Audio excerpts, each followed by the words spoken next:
Musyawarah Rakyat atau Musra Indonesia digelar di Youth Center Kota Bandung dan dihadiri langsung oleh Presiden Joko Widodo. Salah satu agenda pentingnya disebut-sebut adalah memberikan rekomendasi figur calon presiden dan wakil presiden 2024 kepada Presiden Joko Widodo. Siapakah figur dan apa kriteria penentu pilihan Musra ini? Adakah nama figur ini dalam bursa bakal calon yang sudah muncul di permukaan belakangan? Seperti apa peluang calon dari organisasi relawan ini mampu masuk dalam bursa capres yang diusung partai politik? Dan untuk membahasnya lebih dalam sudah terhubung bersama kami. Pertama Ketua Umum Projo Budi Ari, Pak Budi. Apa kabar? Selamat sore. Selamat sore. Baik, selamat sore Pak Budi, dan narasumber kedua kami yaitu pengamat dan juga analis politik Universitas Al-Azhar Indonesia, Ujang Komarudin. Pak Ujang, selamat sore.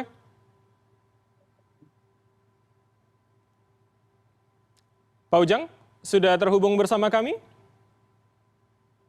Sepertinya masih di mute, Pak.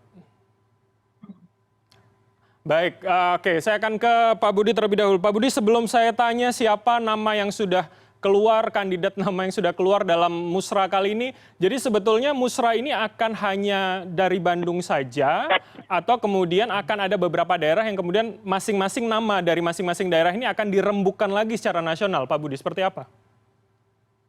Jadi Musyawarah Rakyat Indonesia ini adalah implementasi dari perintah Pak Presiden Jokowi ketika Rakernas 5 Projo di Magelang bulan Mei, bahwa kami para relawan Jokowi untuk terus menggali, menyerap, mendengar aspirasi rakyat. Dan forum Musyawarah Rakyat ini ya, dalam kacamata kami, inilah instrumen yang paling tepat untuk memotret apa sesungguhnya kehendak rakyat. Karena itulah Musyawarah Rakyat Indonesia ini kita gelar di seluruh provinsi di seluruh Indonesia. Musyawarah pertama Jawa Barat di Bandung ini adalah kick off. Selanjutnya kita akan menggelar di seluruh provinsi di seluruh Indonesia, sehingga kita mendapat rekaman yang paling utuh tentang apa yang dikehendaki rakyat di tahun 2024 mendatang. Baik, begitu Mas. Artinya belum final ya siapa yang akan nanti keluar dalam Musra Bandung kali ini. Apakah kemudian nanti nama ini masih seperti apa, Pak Budi?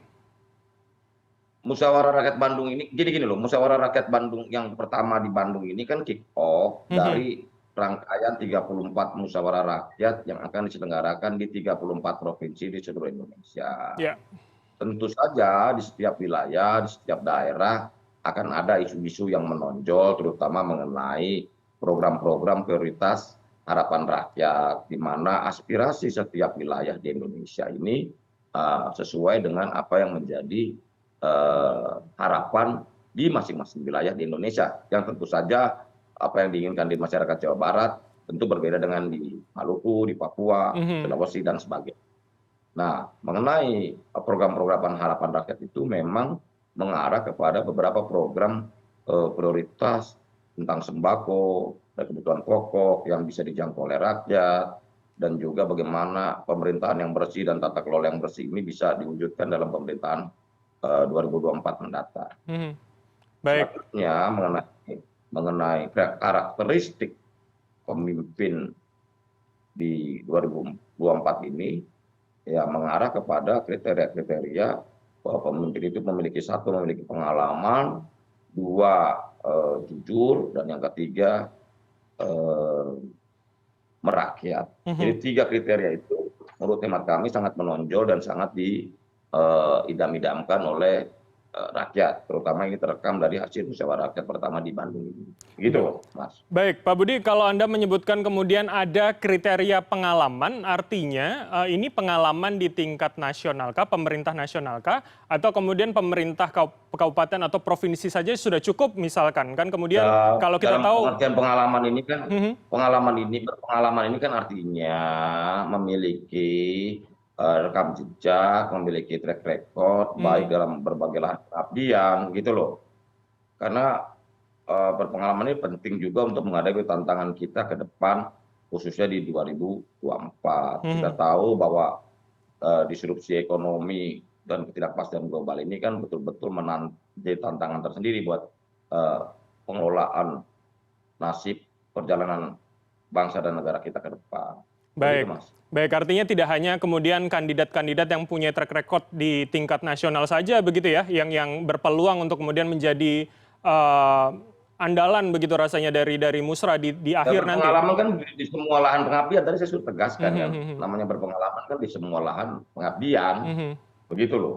Baik, Menjadi menteri, menjadi gubernur atau apapun, itu kan lahan pengabdian, itu kan bagian dari pengalaman. baik, baik. Pengalaman seseorang dalam memimpin sebuah kementerian atau sebuah wilayah gitu. Baik, saya akan ke Pak Ujang. Pak Ujang, bagaimana ketika melihat Ya, ada fenomena seperti ini? Ini artinya kemudian ada alternatif baru, nama yang muncul tidak dari partai politik yang menjadi instrumen politik kita. Apakah ini kemudian menjadi angin segar sekaligus tantangan begitu rasanya Pak Ujang? Seperti apa Anda melihatnya? ya, dalam alam demokrasi, ya tentu kita harus menghargai apa yang dilakukan oleh relawan-relawan Pak Jokowi, termasuk Projo. Kenapa? Ini kan bagian daripada dissenting opinion lah, kira-kira seperti itu. Artinya pembanding figur-figur yang ditawarkan oleh partai politik. Mhm. Jadi selama ini kan kepemimpinan itu ada lahir dan pada partai politik. Oleh karena itu kalau ada relawan misalkan menjajaki, mencari figur alternatif ya sosok pemimpin bangsa katakanlah yang dari luar atau non parpol itu menjadi bagus-bagus saja. Tetapi memang nanti ujungnya pilihannya ditawarkan kepada partai politik. Ini loh calon yang cocok, yang pas sesuai kriteria kami kan seperti itu. Baik. Ya, tapi saya melihat kalau dilakukan dengan cara baik, bagus ya, lalu visioner, itu ya tentu ini juga akan menjadi sesuatu yang bagus sebagai bentuk mencari pemimpin ideal masa depan. Tetapi memang jangan sampai saya sih titip ya atau memberikan masukan, jangan sampai ini sudah diarahkan kepada capres atau figur tertentu. Nah kalau itu sudah dilakukan itu kan tidak menarik. Jadi ya dibuka saja flurnya atau forumnya dibuka saja, melihat tadi kriteria-kriteria yang disampaikan oleh Pak Budi itu betul-betul menjadi harapan bagi relawan Pak Jokowi maupun harapan bagi rakyat. Tetapi kalau misalkan isunya atau forumnya itu sudah diarahkan atau sudah terbaca oleh pihak lain, ini kan menjadi sesuatu yang tidak menarik. Tetapi kalau memang forumnya forum murni, ingin mencari sosok pemimpin ideal masa depan di 2024 katakanlah, itu sesuatu yang positif dan bagus. Karena rakyat pun harus tahu kan, harus punya alternatif, harus banyak pilihan. Siapakah figur-figur itu yang memang layak untuk bisa dijadikan sebagai calon pemimpin Indonesia masa depan. Karena bagaimanapun tantangan ke depan ini semakin kompleks, bukan hanya persoalan energi, finansial, ya, ekonomi, kesehatan, dan lain sebagainya. Kita menghadapi dunia yang penuh gejolak. Gitu. Diambang perang antara China dan Taiwan dan lain sebagainya. Ini harus kita hadapi bersama-sama mencari figur yang pas untuk bangsa ke depan. Baik, Pak Ujang, kalau kemudian ini bisa kita katakan menjadi medium alternatif, tapi kemudian misalkan nanti calon pada akhir keputusan seluruh Indonesia 34 musra itu ternyata adalah salah satu kandidat dari kemudian kandidat anggota parpol yang saat ini mungkin namanya sudah beredar di publik, sudah ada di permukaan. Apakah itu bisa menjadi kita sebut juga alternatif begitu, Pak Ujang? Ya sangat mungkin ya. Yang mungkin nanti diusulkan oleh Projo itu salah satu anggota dari partai politik. Bahkan saya sudah menebak arahnya ke sana. Oke. Dan itu sah-sah saja. Tetapi memang harus dijaring secara objektif tadi, secara murni, sebagai bagian daripada harapan rakyat, begitu. Baik, baik. Ini saya akan konfirmasi langsung ke Pak Budi dari Projo yang juga bagian dari Musra, begitu. Bagaimana Pak Budi, dikatakan jangan-jangan sudah mengarah pada satu calon, begitu, tidak kemudian rasanya menjaring di seluruh Indonesia siapa nama terbaik yang mungkin bisa menjadi kandidat. Seperti apa Pak Budi? Musyawarah Rakyat Indonesia ini memang alat rekam yang kita inisiasi untuk betul-betul menjadi open option. Jadi opsi terbuka dari semua aspirasi dan kehendak rakyat.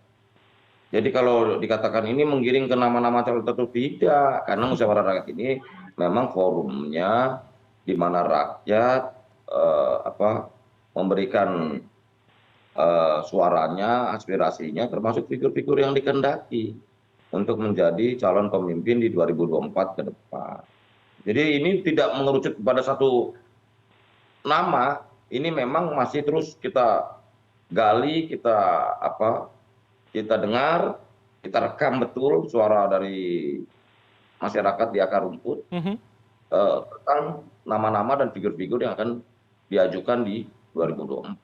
Memang koalisi partai sesuai konstitusi eh, kita di mana pencalonan presiden dan wakil presiden itu dilakukan oleh partai politik atau gabungan partai politik. Itu haknya partai politik untuk mencalonkan capres atau cawapres. Mhm. Tetapi juga kita jangan lupa bahwa rakyatlah yang punya hak untuk menentukan di TPS pada saat pencoblosan. Begitu loh. Baik. Jadi rakyat harus kita dengar, jangan pemilu ini kan begini loh, demokrasi ini akan makin berkualitas, semakin sehat, semakin bertumbuh jika partisipasi kita tumbuhkan. Jadi nonsen demokrasi tanpa partisipasi publik gitu. Karena Baik. itulah partisipasi ini harus dorong, terutama partisipasi rakyat dalam menentukan calon pemimpinnya di masa-masa depan. Begitu loh, Mas. Baik, ini cukup menarik kalau Anda mengatakan mendorong partisipasi publik pada event politik atau gelaran politik kita. Namun yang ingin saya tanyakan kemudian apakah dari musra pertama di Bandung ini sudah ada nama yang keluar, Pak? Apakah kemudian nama mereka-mereka dari calon-calon yang sudah ada nasional sekarang atau kemudian calon kedaerahan ini juga mulai muncul namanya dalam musra pertama ini? Seperti apa, Pak Budi?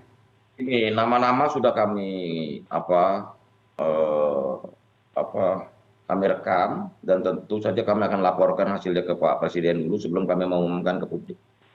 Karena terus terang memang supaya posisi Pak Presiden Joko Widodo sebagai Presiden Republik Indonesia ini tidak cenderung atau dianggap mengendorse calon tertentu. Begitu loh. Baik. Kita juga mengharap nanti kita lapor ke Pak Presiden, Pak ini hasilnya musyawarah rakyat Bandung, karena kita akan lanjut dengan berbagai musyawarah rakyat di berbagai tempat di seluruh Indonesia. Nanti setelah Pak Presiden mengizinkan kita untuk mengumumkan hasil dari musyawarah rakyat Bandung, kita akan umumkan segera. Begitu. Baik, baik. Artinya menunggu begitu ya ketika diserahkan ke Presiden apakah itu nanti akan diumumkan ke publik atau tidak. Begitu artinya, Pak Budi? Iya, betul, betul. Baik, Karena ini kan musyawarah rakyat ini kan tidak dilakukan dalam satu hari yang sama. Ini kan maraton. Dari Bandung kita ke Makassar, ke Medan, kota-kota lain, termasuk Semarang, Surabaya, Bali, dan lain-lain gitu loh. Jadi ini supaya tidak terlalu mempengaruhi hasil musyawarah rakyat di tempat lain, maka untuk chapter ketiga atau sesi ketiga yang mengenai nama-nama ini kita pertimbangkan untuk diumumkan dengan strategi yang tepat. Supaya dianggap bahwa kami tidak mendukung atau memberi endorsement kepada figur-figur tertentu.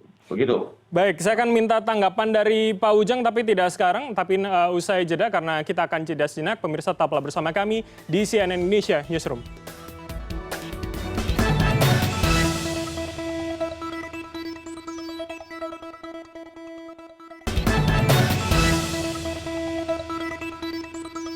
Anda masih bersama kami di CNN Indonesia Newsroom dan kita masih akan melanjutkan dialog musra menjaring nama capres, siapa sosok yang dicari.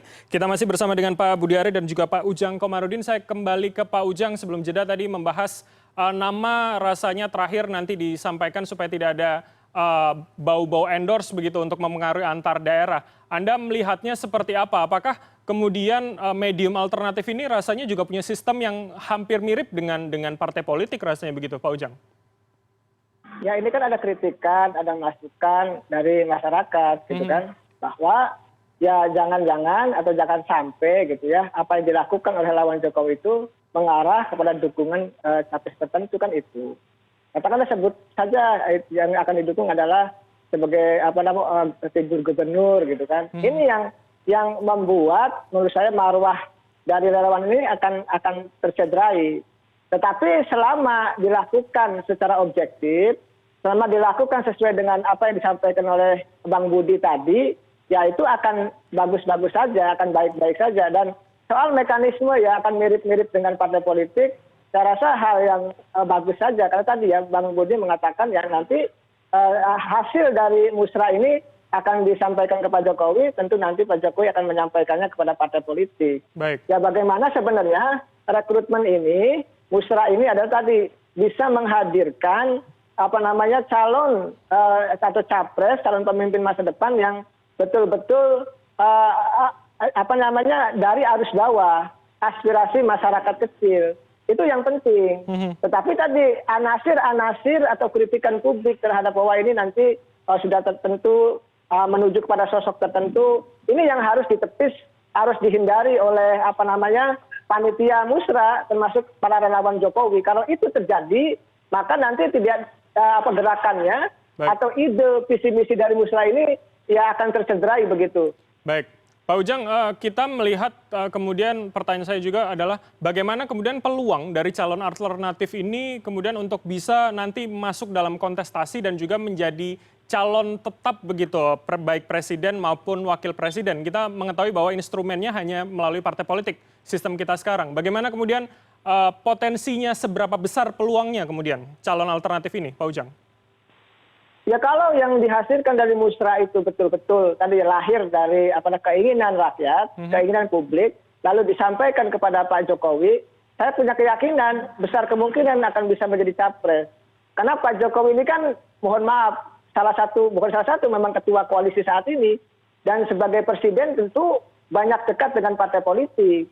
Banyak partai hari ini yang, mohon maaf, dalam tanda kutip bisa dipegang atau dikendalikan oleh Pak Jokowi lah, kira-kira seperti itu. Jadi hasil musra ini saya berkeyakinan memiliki peluang besar untuk bisa menjadi capres di 2024 nanti. Misalkan Pak Jokowi menitipkan ke KIB atau Pak Jokowi nanti mengendorse ke partai yang lain. Jadi saya melihat apa yang dilakukan oleh teman-teman di musra ini, saya sih melihatnya akan punya peluang dan potensi yang dihasilkan musra tersebut akan menjadi capres betulan gitu loh. Baik. Urusannya nanti soal menang kalah kan belakangan begitu.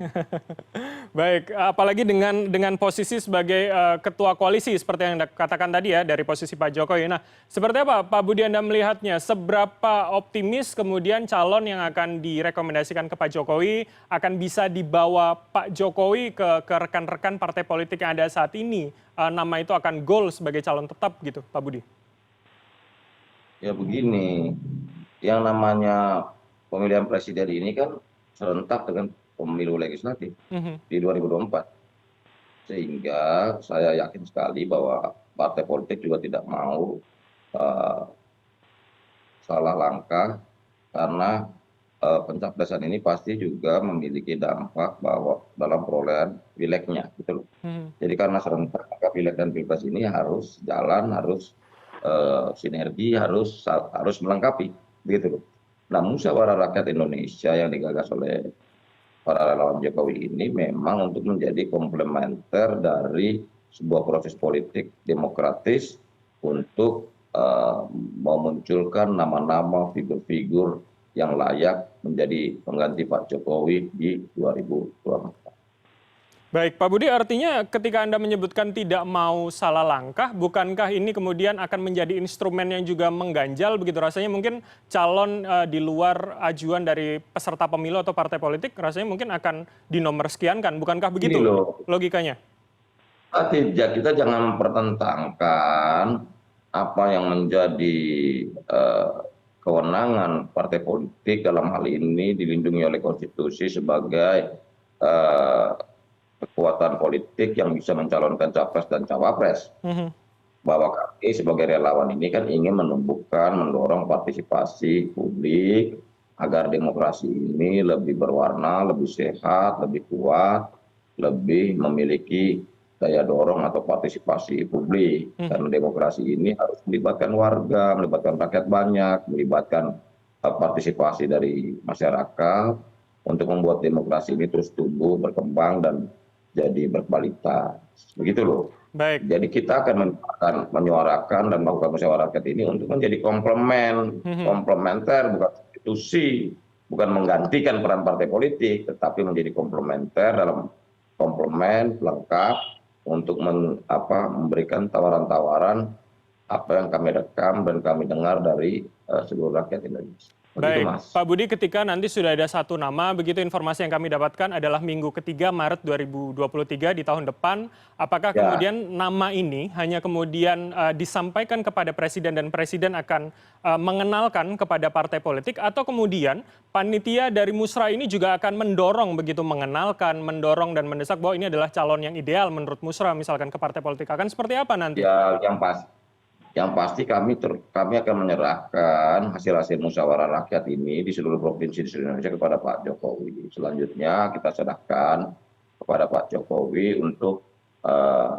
melakukan langkah-langkah politik. Karena kami ini kan relawan Pak Jokowi, sehingga apapun langkah-langkah kami, langkah-langkah kita ini kan selalu harus selaras sejalan dengan apa yang menjadi aspirasi dan keinginan Pak Presiden Joko Widodo. Begitu. Berarti apakah Yang namanya relawan Jokowi harus tegak lurus ke Pak Jokowi. Baik, berarti apakah misalkan kemudian didelegasikan Pak Jokowi kepada relawan Musra untuk kemudian membangun komunikasi politik, apakah kemudian itu nanti juga akan dilakukan misalkan ke Kita partai-partai? menjalankan semua instruksi dan langkah-langkah politik yang diperintahkan oleh Pak Jokowi pada kami. Baik, Tapi kita yakin sekali karena Pak Jokowi juga pemimpin presiden yang betul-betul mendengarkan suara rakyat. Karena Baik. itulah tugas kita, takdir sejarah kita adalah bagaimana menemukan penerus dan pelanjut Pak Joko Widodo ini untuk membawa Indonesia lebih baik. Dan jangan sampai benchmark yang sudah dicapai oleh Mauritania di bawah Pak Jokowi ini menjadi langkah mundur gitu loh. Kita ingin terus negara ini maju karena kita menghadapi tantangan di 2045 100 tahun Indonesia merdeka, sehingga kita juga ingin menjadi negara maju gitu loh. baik, baik. Jangan sampai apa yang dicapai oleh Pak Jokowi selama 8 tahun terakhir ini menjadi langkah mundur bagi kita semua dalam kehidupan berbangsa dan bernegara kita, terutama bagaimana menuju gerakan Indonesia menuju ke arah kemajuan.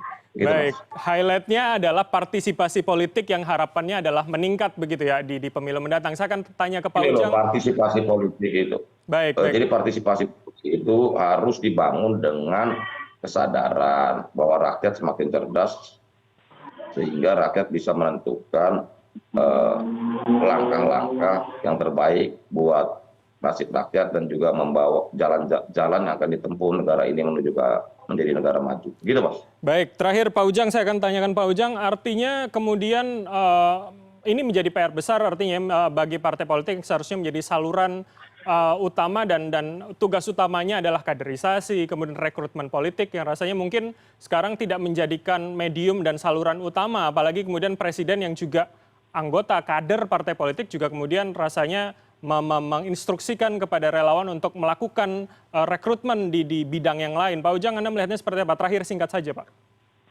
Ya, kelihatan konstruksi politiknya kan begini. Pak Jokowi kan memang bukan ketua partai, tapi beliau Presiden Republik Indonesia. Beliau punya relawan yang selama ini begitu jumlahnya besar dan banyak, itu punya kekuatan. Ya, suka tidak suka, melalui jalur itulah Pak Jokowi melakukan katakanlah kegiatan-kegiatan politik dalam konteks untuk bisa mencari pemimpin ideal 2024. Nah, kalau ruangnya ada di partai politik, Pak Jokowi nggak bisa karena beliau bukan ketua umum partai politik. Maka ruang itu ada pada relawan-relawan Pak Jokowi.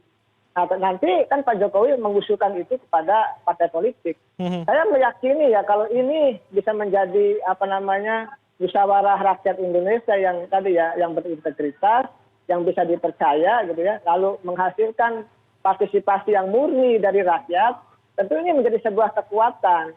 Tetapi kalau partisipasinya misalkan dimobilisasi, ya ini yang menjadi pertanyaan. Tapi saya meyakini, tadi Bang Budi sudah mengatakan ya ini murni-murni saja gitu untuk kepentingan pembangunan Indonesia ke depan. Ya, saya melihat yang dilakukan oleh Pak Jokowi sudah tepat. Karena kalau Pak Jokowi melalui jalur partai politik, beliau bukan ketua umum partai. Baik. Tetapi melalui relawan lah cara beliau melakukan endorse, katakanlah ya, capres tertentu untuk bisa diusulkan kepada partai politik. Begitu Bang Bram. Baik, baik. Kita tunggu seperti apa nanti dan siapa kemudian calon yang dikeluarkan oleh Musra di Maret 2023. Terima kasih pengamat dan analis politik Universitas Al-Azhar Indonesia Pak Ujang dan juga Ketua Umum Projo Pak Budi Ari telah bergabung bersama kami. Salam sehat selalu Bapak-bapak. Salam sehat semuanya, Kang Ujang. Siap, Bang Budi, Bang Bram. Salam hormat. Informasi terkini lainnya akan kami hadirkan sesaat lagi. Tetaplah bersama kami di CNN Indonesia Newsroom.